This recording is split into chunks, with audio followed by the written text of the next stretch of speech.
Ini kita mulai aja ya, speakernya dari handphone. Kita mulai pembelajarannya yang ada aja nih. Nah, kita sekarang masuk ke pembelajaran. Seharap semuanya masih pada fokus dan semangat untuk memulai pembelajaran ya. Nah, pembelajaran kita saat ini yaitu adalah dampak sosial informatika. Nah, kalau arti dampak itu berarti ada positif dan negatif. Benar atau salah nih? Benar ya, ada dampak positif, ada dampak negatif. Oke, nah seperti apa masyarakat digital saat ini? Apa saja dampak positif dan negatif dari teknologi bagi masyarakat ya? Kalau saya bertanya nih, dampak positif dari teknologi, coba sebutin salah satu nih. Contohnya, saya bilang teknologinya itu ada handphone. Positifnya apa nih? Hal-hal yang gimana? Oke, bisa berkomunikasi, mau dari jarak dimanapun. Itu dari yang offline. Kalau yang online gimana nih? Kalau saya bertanya nih, dampak positif dari kegunaan teknologi handphone nih, atau smartphone. Ayo, di sini yang hadir udah 12 orang nih. Saya kasih contoh itu, teknologinya itu adalah handphone. Dampak positifnya gimana? Bisa mendapatkan informasi dengan mudah. Nah, itu juga benar ya. Kemudian dampak negatifnya apa nih? Dari kegunaan handphone.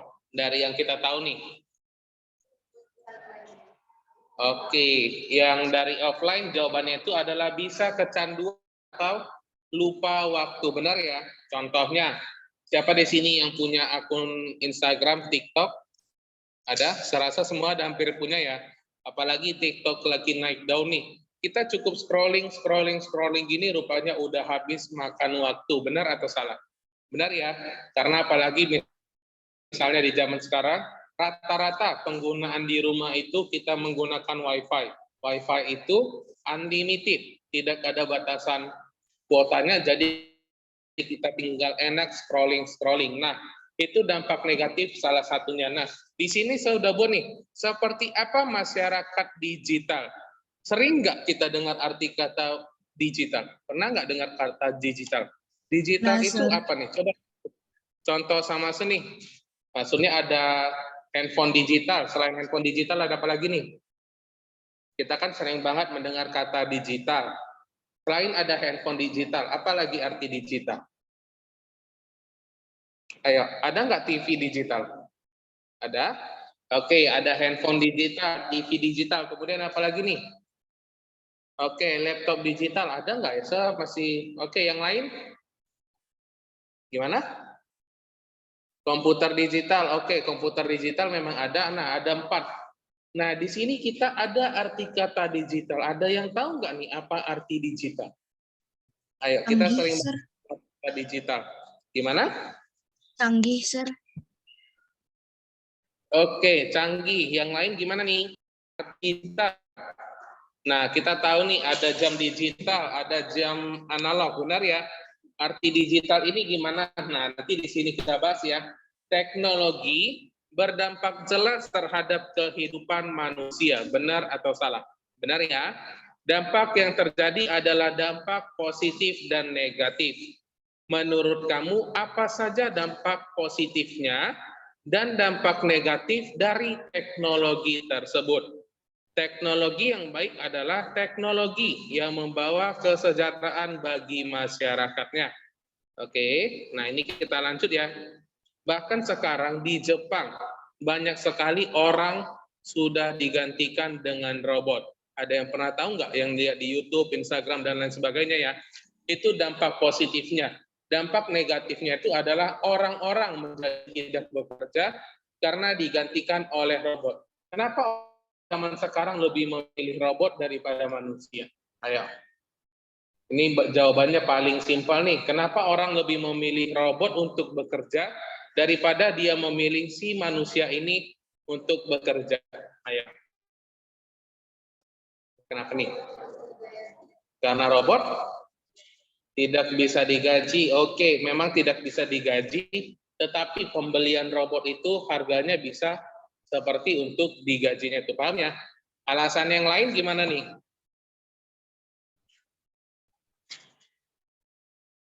Karena robot Kenapa? tidak lelah. Karena Karena robot apa? tidak lelah. Karena robot tidak. Oke, alasan pertama kenapa robot itu lebih disukai orang untuk bekerja daripada manusia, karena robot itu adalah program. Apapun yang diminta pasti dikerjakan. Yang kedua, dia tidak bisa lelah. Maksudnya itu gimana? Ibaratnya nih, handphone kita sekarang saat ini itu bisa juga disebut teknologi robot. Jika kita misalnya mengklik aplikasi WhatsApp, yang terbuka aplikasi siapa? Pas juga ya, benar ya. Pernah nggak kalau misalnya kita klik aplikasi WhatsApp tapi terbuka aplikasi lainnya? Ya. Nah, robot itu memang diprogram seperti begitulah jadinya. Contohnya juga sama seperti di Google. Kita mencari rumah sakit ini, yang keluar maka rumah sakit itu juga. Nah, jadi itulah alasan mengapa teknologi zaman sekarang itu yang membawa kesejahteraan bagi masyarakat. Nah, topik kita di beberapa minggu ke depan ini ada 3. Makna masyarakat digital, dampak teknologi informasi, dan C, bentuk-bentuk kejahatan akibat teknologi internet. Di antara ketiganya ini, kalau saya bertanya nih, mana yang paling enak untuk kita bahas? Oke, yang offline jawabnya C, yang lain gimana nih?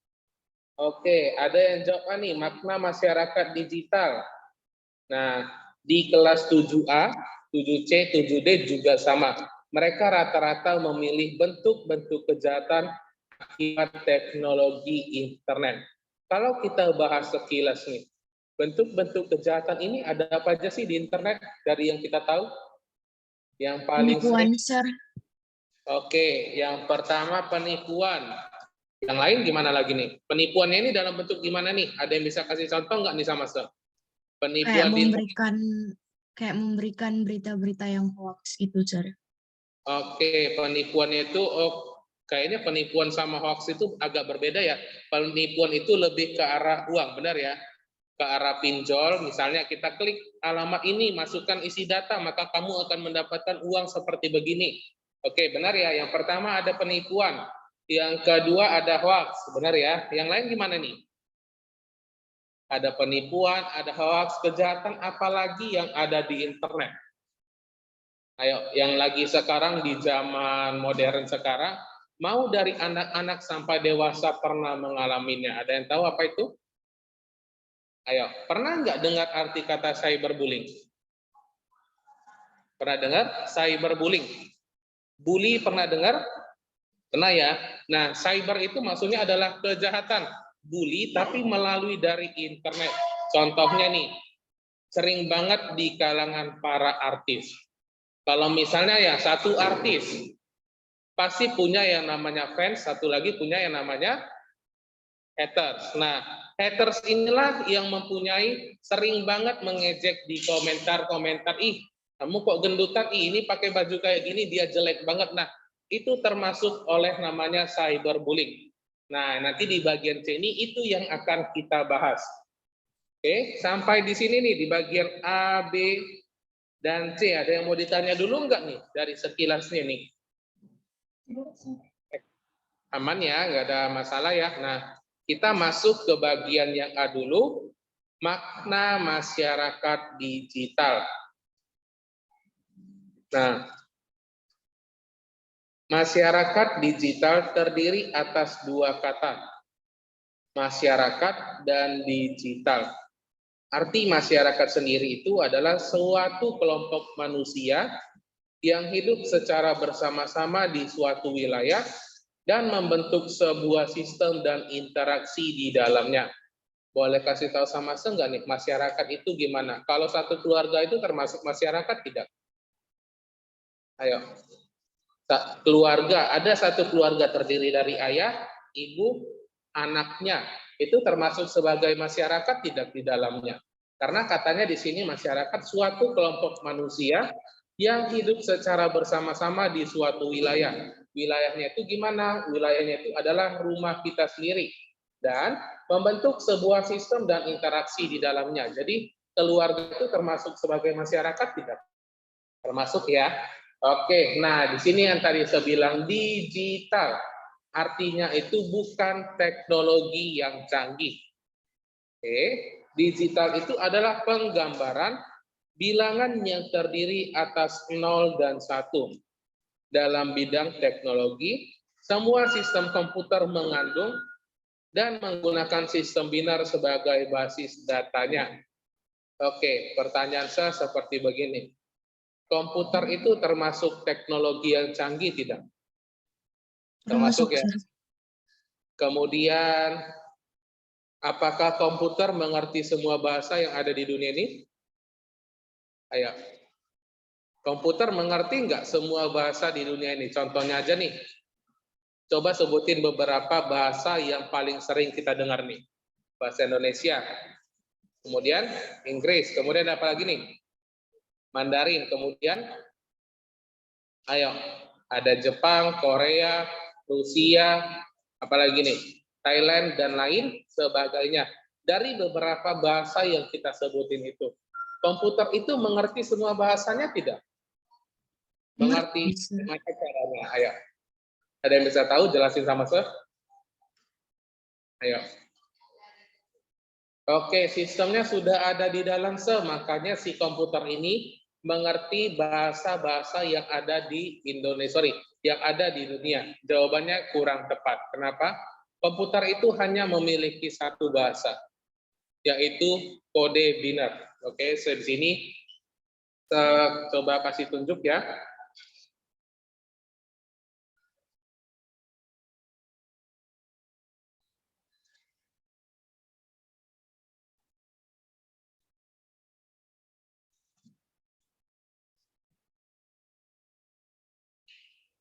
Oke, di sini yang hadir masih 16 orang juga ya.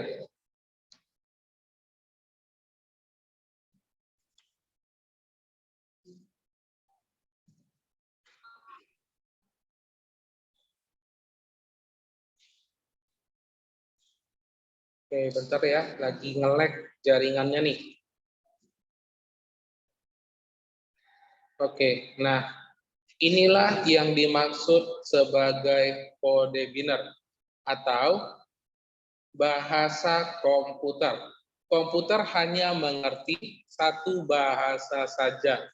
Nah, jika kita lihat ya, nampak semua enggak nih? Kalau enggak nampak nih, sebentar share screen semua, biar yang online juga kelihatan ya. Nah, di sini saya perbesar sampai 200. Oke, bentar, nge-lag.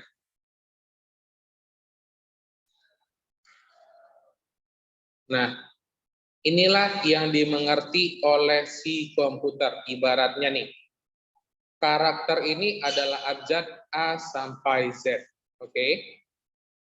Nah, ini sampai Z. Kemudian ada karakter huruf besar dari A besar sampai Z.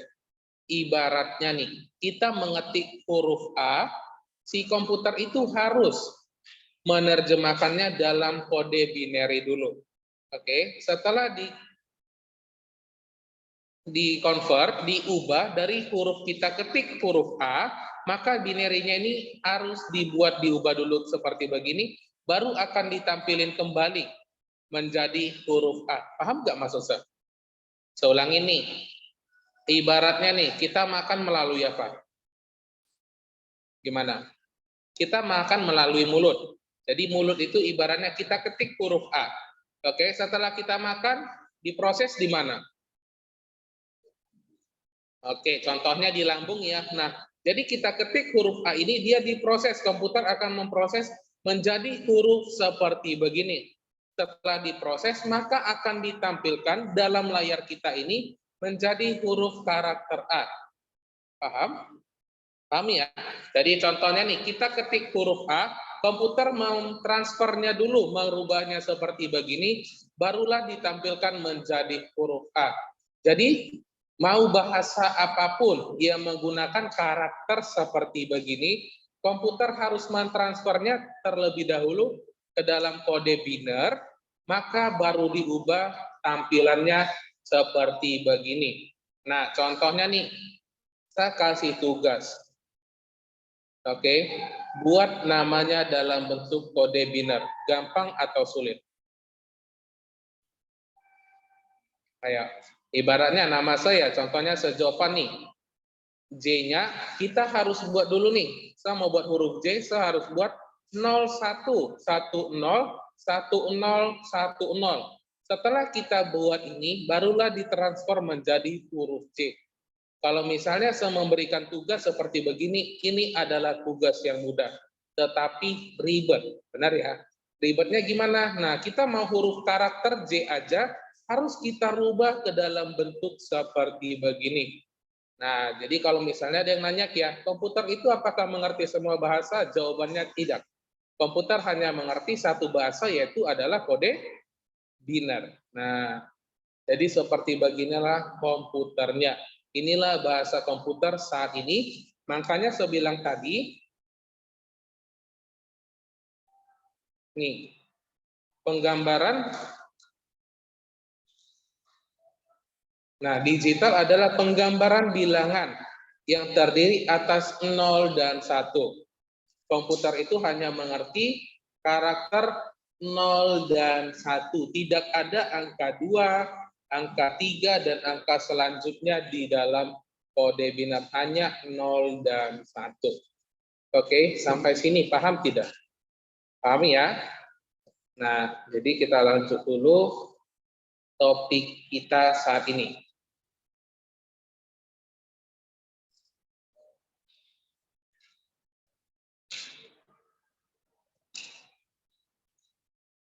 Nah, digital berasal dari kata digitus. Dalam bahasa Yunani berarti jari jemari. Sementara digital media adalah segala bentuk yang dipergunakan untuk suatu proses penyaluran informasi dengan menggunakan sistem digital sebagai basis datanya. Nah, handphone zaman sekarang itu disebut juga sebagai smartphone digital. Jika kita tahu digital berasal dari kata jemari, berarti kita mengoperasikannya menggunakan jari jemari kita. Cukup hanya dengan telunjuk seperti contoh ini. Nah, digital media digunakan untuk menyalurkan informasi. Dengan jari telunjuk kita seperti begini, kita bisa langsung mengakses informasi-informasi yang ada di dalamnya. Makanya ada namanya smartphone digital, kemudian ada jam digital, kemudian ada bahkan ada sampai yang namanya koran digital. Oke, nih dari pengertian tersebut bisa kita simpulkan bahwa masyarakat digital adalah hubungan antar manusia yang terjadi melalui teknologi dengan memanfaatkan jaringan internet atau media platform tertentu. Nah, tadi saya sudah bahas yang namanya ada koran digital. Boleh sebutin sama saya contoh koran digital saat ini ada apa aja? Contohnya, ada detik.com. Di detik.com itu kita bisa melihat informasi di setiap detiknya. Mau itu di dalam kota, negara, dan lain sebagainya. Selain koran digital, ada detik.com, ada apa lagi nih? Oke, ada kompas.com. Yang lain gimana nih? Dari yang online dulu nih. Ya, boleh bantu saya nggak nih? Tadi saya bilang koran digital. Contohnya itu ada apa aja ya? Dari yang online. Gimana? Ada Kompas, ada detik.com, kemudian ada apa lagi nih? Tribun, Sir. Oke, insert bisa, kemudian ada apa lagi nih? Oke, ada News dan lain sebagainya, benar ya? Nah, tahu nggak, untuk membuat berita seperti begitu kita digaji? Tahu ya? Nah, saya pernah mengikuti yang namanya, saya pernah membuat berita di News.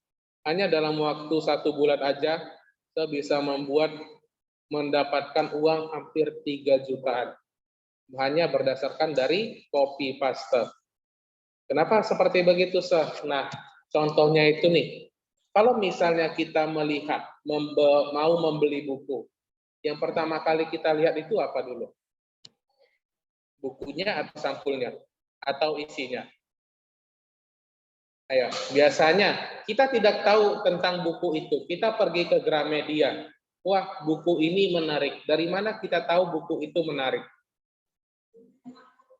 Dari sampulnya, benar ya? Dari sampulnya dan dari judulnya. Sama seperti kita nonton YouTube nih. Kita nggak tahu berita apa-apa. Kita lihat tampilannya. Kemudian kita lihat judulnya. Rupanya isinya tidak semenarik dalam judul dan gambarnya. Pernah nggak seperti begitu? Pernah ya? Nah, judul itu disebut juga sebagai clickbait.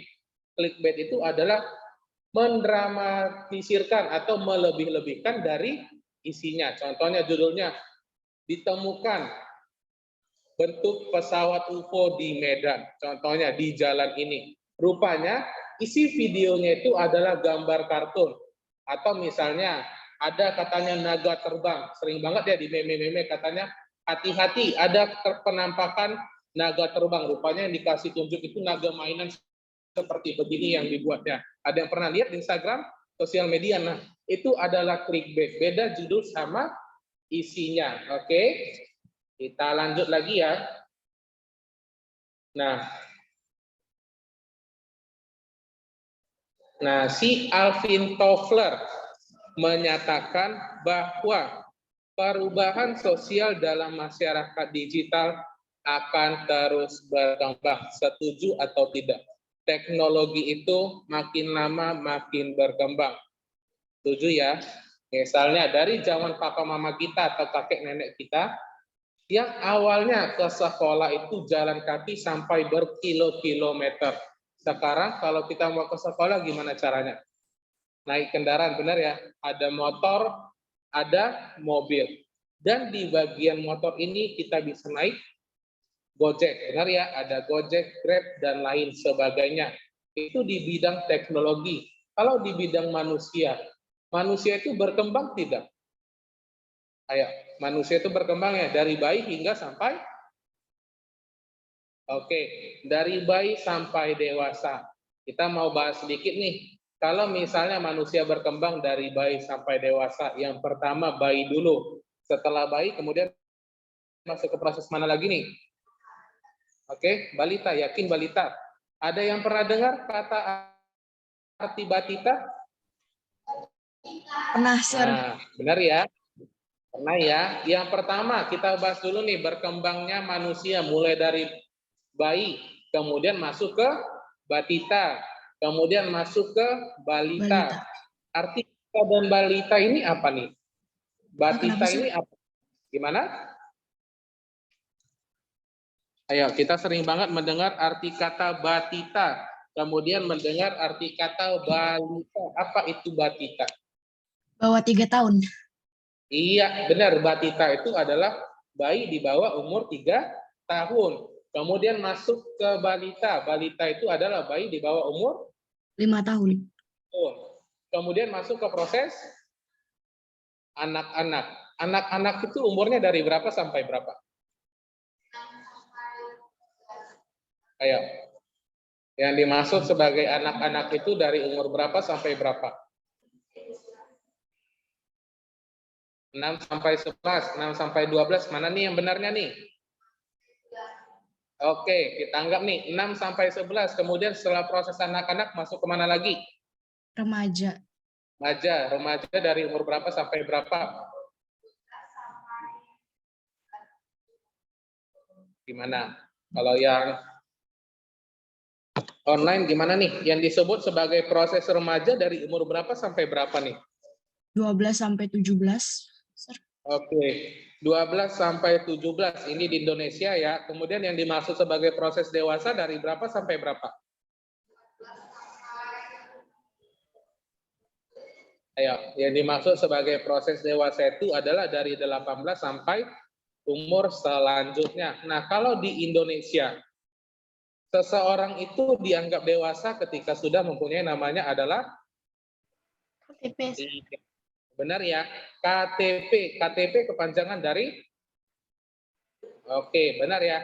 Kartu tanda penduduk. Nah, kita balik lagi ke si Bapak Alvin Toffler ini. menyatakan bahwa perubahan sosial dalam masyarakat digital akan terus berkembang. Contohnya itu di bagian smartphone. Smartphone zaman dulu itu bahkan bisa disebut sebagai handphone lempar anjing. Pernah dengar? Handphone lempar anjing itu maksudnya adalah handphone yang saking besarnya, jika kita lempar anjing itu bisa mati. Oke, itu biasa sering disebut sebagai handphone Nokia. Pernah tahu ya, handphone Nokia? Nah itu kalau di zaman saya itu dibilang handphone lempar anjing atau handphone tinut-tinut. Nah, hanya bisa untuk teleponan dan SMS-an, benar ya? Nah, untuk zaman sekarang berkembang. Handphone itu berkembang menjadi handphone seperti sekarang. Kalau saya bilang berkembang, percaya enggak kalau misalnya nanti ke depannya handphone tersebut tidak ada fisiknya. Hanya dalam bentuk layar seperti begini, tidak ada fisiknya, kita tinggal tekan-tekan, itu bakalan bisa. Kayak hologram gitu, Sir. Iya, di sini semua pernah nonton yang namanya Avenger? Iron Man? Pernah ya? Pernah nggak lihat Iron Man yang seperti begitu? Pernah ya? Pernah. Oke. Kemudian, mobil berkembang tidak nanti ke depannya? Berkembangnya, contohnya, mobil sekarang itu menggunakan bahan bakar bensin. Mulai lagi menjadi ada perubahan menjadi bahan bakar menggunakan listrik. Benar. Kalau misalnya di kedepannya mobil tersebut bisa terbang, percaya atau tidak? Oke. Saya. Berarti kalau misalnya ada handphone yang tidak ada fisiknya, percaya? Percaya. Kemudian mobil terbang, percaya? Percaya. Yang ketiga, kalau misalnya saya bilang minggu depan kiamat, percaya atau tidak? Kenapa tidak percaya? Sedangkan kedua ini percaya, belum ada wujudnya, belum ada perkembangannya. Kenapa dua ini percaya, sedangkan yang ketiga tidak percaya? Ya, karena belum tentu, Sir. Tapi gimana? Karena belum tentu terjadi. Karena belum tentu terjadi. Tadi katanya kalau handphone itu percaya kalau misalnya di beberapa tahun ke depan bakalan seperti begitu. Ayo. Kemarin sempat viral di bulan 1 awal kemarin, ada seorang paranormal, nenek-nenek, sudah meninggal beberapa sampai 10-an tahun kemarin. Dia berkata di tahun 2022 ini bakalan ada namanya virus zombie. Ada yang pernah dengar? Ada nenek-nenek dari luar negeri, udah meninggal kalau nggak salah 11 tahun yang lalu. Berita-beritanya itu rata-rata benar. Tahun 2022 dia mengatakan bakalan ada namanya virus zombie. Percaya atau tidak? Gimana? Oke, banyak yang bilang tidak percaya. Kenapa nih tidak percaya? Ya, karena belum tentu terjadi, Sir. Oke, karena itu bergantung sama yang maha kuasa, bergantung sama Tuhan. Kita balikin lagi nih, kita agak konspirasi. COVID ini yang buatan siapa? Yang buatin? Gimana? Manusia. Virus zombie emang buatan siapa? Terus hubungannya sama Tuhan? ayo, gimana? Coba dicari nih di internet nanti. Di sini semua ada punya sosial media kan? Nanti coba dilihat ada satu paranormal yang berkata katanya bakalan ada virus zombie. Nah, ini kan balik ke bagian kita masing-masing, percaya atau tidak.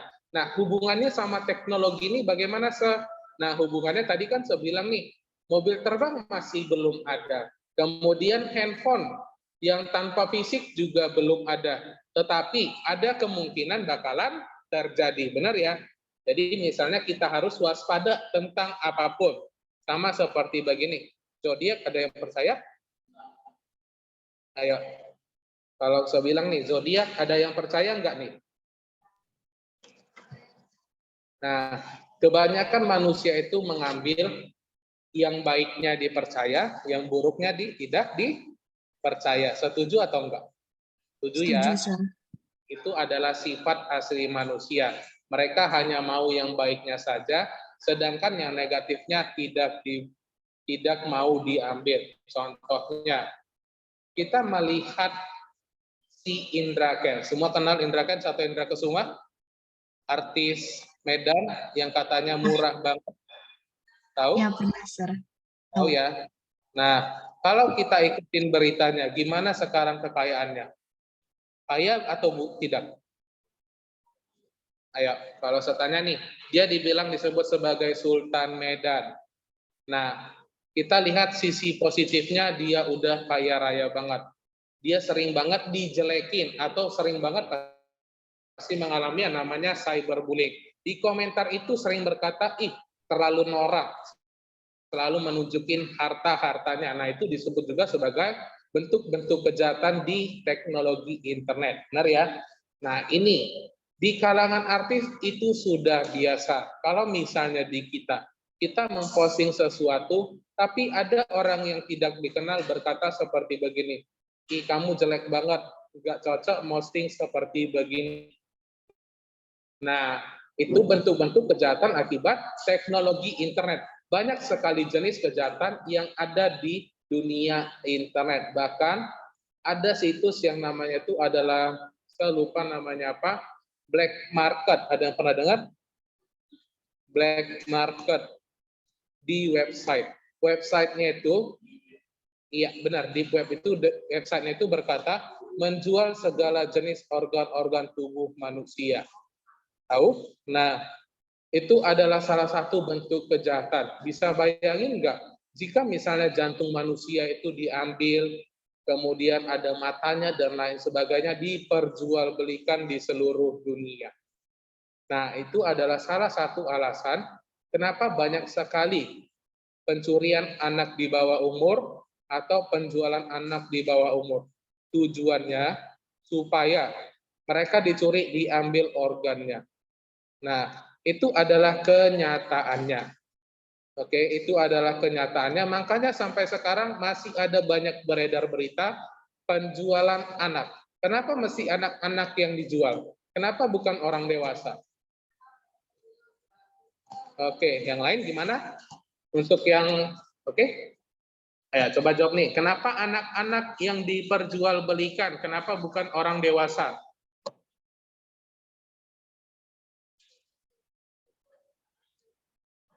Oke, kalau misalnya kita menjual anak-anak, mereka tidak bisa melawan sel, sedangkan kalau orang dewasa bisa melawan. Alasan yang paling benarnya itu adalah karena organ manusia anak-anak itu masih bagus, masih belum banyak terinfeksi oleh apapun. Contohnya, kesehatannya itu masih terjamin dan lain sebagainya. Nah, ini nanti yang akan kita bahas selanjutnya. Tadi kita udah sampai di sini ya. Nah, oke, nanti di beberapa minggu depan kita akan bahas gelombang pertama. Manusia di bidang pertanian itu gimana teknologinya dan lain sebagainya. Oke, sampai di sini dulu kita, jangan keluar dulu ya yang online ya, masih belum melakukan namanya absensi.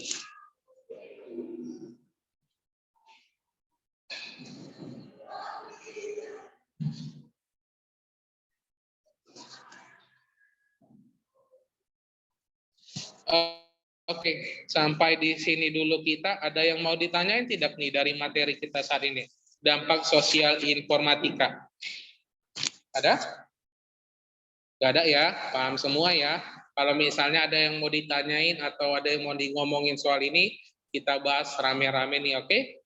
Sampai sini dulu, kita berjumpa di minggu depan. Dan bye-bye.